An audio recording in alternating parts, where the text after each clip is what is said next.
Optimists who believed the emergence of Senator Hope Uzodinma as the executive governor of Imo State was going to usher in a new hope in the state may have been vindicated after all, going by the giant strides so far recorded by the governor just less than 6 months on the saddle, when it was widely reported in the media that fiery Catholic priest of Enugu Diocese, Reverend Father Ejike Mbaka, prophesied thus, saying, "In Imo State, there is hope, hope, hope, hope in Imo State, a new leadership that will break barriers and there would be joy in the land of Imo. Lift your candles as I bless Hope Uzodinma and I empower him to spiritually take over. How? I don't know." Little did doubting Thomases know that indeed Imo's restoration day were here. Somewhere in March 2020, Governor Hope Uzodinma had at a launch service in honor of Bishop Moses Chikwe, auxiliary bishop of Owerri Archdiocese, said that he will shock the people of Imo with breathtaking achievements in the next 12 months of his administration. Within the next 12 months, you will see a great difference. My government will shock you with breathtaking achievements that will change Imo State for good. You will be happy that you elected me your governor and you will know that my mandate is destined by God, the governor had said. Governor Hope Uzodinma has, in the face of misconceptions, campaign of calumny being peddled by fifth columnists, unfounded criticism of his person and personality, remained focused, firm, unwavering, and has endeared himself to the good people of Imo State. On assuming office as governor of Imo State, Senator Hope Uzodinma decided to adopt project policies and programs of his predecessor, placing the interests of Imo people above self. It's on record that after proper review of all the road contracts awarded by his predecessor, he approved all of the contracts and asked contractors to go back to site. He did not stop there. In a move uncharacteristic of the average Nigerian politician, Governor Uzodinma retained all the judicial commissions set up by his predecessor, extended their duration to enable them to do thorough jobs that would be acceptable to all. Today, Governor Hope Uzodinma has not only brought hope to the good people of Imo State, but has brought to the people a government of shared prosperity. Imo State is today witnessing a turnaround in virtually all spheres of the state economy. And like they sing in the church, I can see everything turning around, turning around, turning around for our good.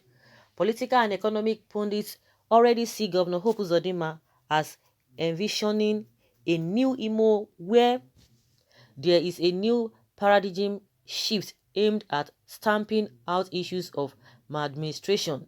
This, the governor himself seemed to have alluded to when he said in his maiden address to Imo citizens that the new Imo state offers a new paradigm to redress the ripples of those years of maladministration. Our new Imo State will restore financial discipline, entrench due process, and conduct government business in the most transparent fashion.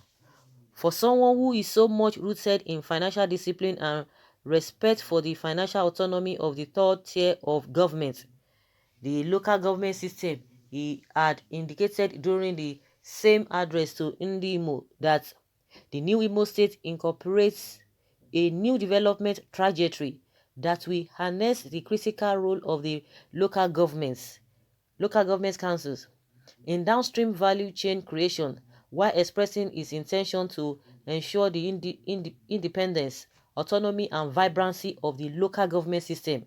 Governor Hope Uzodinma had promised that in line with the provisions of the Constitution, we shall urgently restore the autonomy and integrity of local government administration.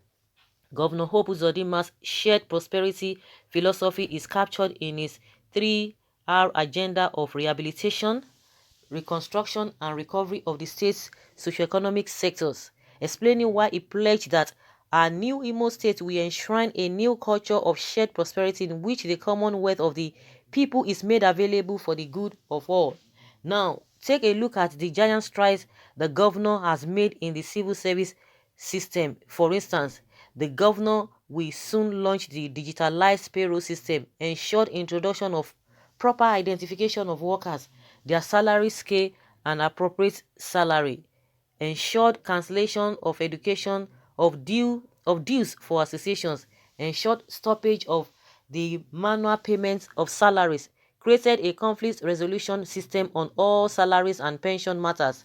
Furthermore, the governor has ensured the plunging of leakages in the salaries and pension system, leading to the reduction of pension from 1.3 billion naira to 700 million naira monthly, saving of about 2 billion naira as a result of this exercise, and ensuring that only due employed workers and properly retired persons are paid. The governor had adopted the pension verification exercise done by the former administration in the state and continued the payment of pensions to retirees without subjecting their senior citizens to another tedious round of verifications, which most times are done to siphon funds.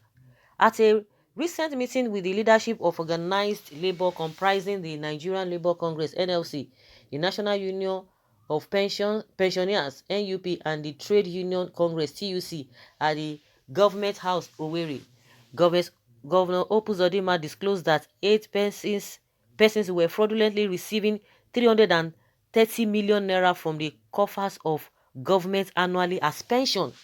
The governor, who revealed that so much irregularities had marred the pension system, forcing him to investigate further into the payroll of retired workers, where it was discovered that over 1,000 pensioners were retired in 1976 were still receiving pension, noted that the decision to automate the payment process was in line with the new World Bank order for all states.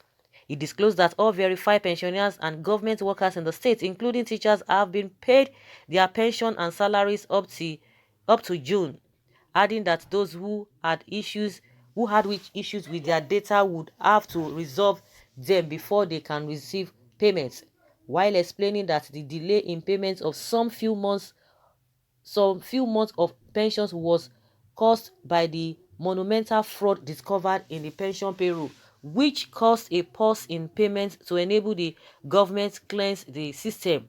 The governor said he will not be party to denying senior citizens who spend a better part of their lives working for the state their legitimate right to pensions. The pension reforms in the state also continue, with the governor not only migrating Imo State to contributory pensions in a bid to ensure that workers get more value for their work and monies, but also abolish the use of microfinance banks, which was noticed as a huge conduit pipe for salary and pension thieves, as well as the use of consultants for the payment of pensions. The sanitization going on in the state pension board is not only unprecedented, but a bold step to entrench financial discipline in the system. It is therefore a commendable feat and a pointer to the fact that Governor Hope Uzodinma means well for Imo, her economy, and the welfare of our citizens.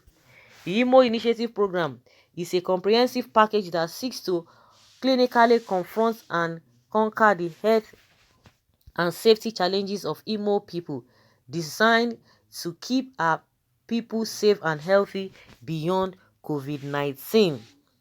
As we focus firmly on COVID-19 because of its awesome potency, we must never lose sight of the fact that our threats to our collective safety and peaceful existence abound. Crime, other contagious disease and disasters inclusive, the governor had said. At the outbreak of the spread of COVID-19 pandemic in the country, Governor Uzodinma responded swiftly to constituting a 9-man committee on prevention of coronavirus disease in the state, headed by an erudite scholar and professor of pharmacology, Maurice Iwu, as chairman. Similar committees were set up at the local government areas and ward levels within 28 states of the ambulances provided to fortify the states in readiness for any emergency. A man with the milk of kindness flowing like a river in his heart. Only recently the governor was moved by the pathetic story of little Oluomachi Okpara, and he did not hesitate to bring his milk of kindness to bear when he decided to adopt the little boy into his house as a member of his family. Oloma reminds me so much of my little trajectory. At some point in our lives, all we bear in us is just the seed of destiny. How we wake up to the prompting and realization of our dreams remain the greatest miracle of growth only God can explain. I restated my commitment to the welfare of Oluma and urged him to always take the path of prayer both for me and his biological parents. The governor has said after meeting Oluomachi for the first time at a service in the government house chapel, the governor Hope Uzodinma administration marks the first time Imo State will be witnessing real democracy dividends after the iconic Sam Mbakwe era. Hope has come to stay in Imo State. So guys, let us hear your opinion concerning this. Leave your comments respectfully in the comment section. Thank you.